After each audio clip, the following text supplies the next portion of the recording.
या देवी सर्वभूतेषु चंद्रघंटा संस्थिता नमस्तस्यै नमस्तस्यै नमस्तस्यै नमो नमः। नमस्कार। आज नवरात्रीचा तिसरा दिवस, चंद्रघंटा मातेचा। देवी दुर्गेचे तिसरे रूप म्हणजे चंद्रघंटा माता। चंद्रघंटा देवीचे वाहन सिंह आहे। तिच्या कपाळावर अर्धचंद्र आहे। तिला 10 हात आहेत।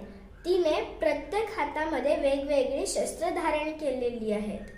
चंद्रघंटा देवीचे रूप शांत पण शक्तिशाली आहे। देवी दुर्गेने सर्व राक्षसांचा संहार करण्यासाठी देवी चंद्रघंटेचे रूप घेतले। देवी चंद्रघंटेची पूजा आपण नवरात्रीच्या तिसऱ्या दिवशी करतो। देवी चंद्रघंटा हिचे पूजन केल्यास नकारात्मकता दूर होते आणि मानसिक शांतता मिळते। असे हे चंद्रघंटा मातेचे रूप। तुम्हा सर्वांना तिसऱ्या माळेच्या हार्दिक शुभेच्छा।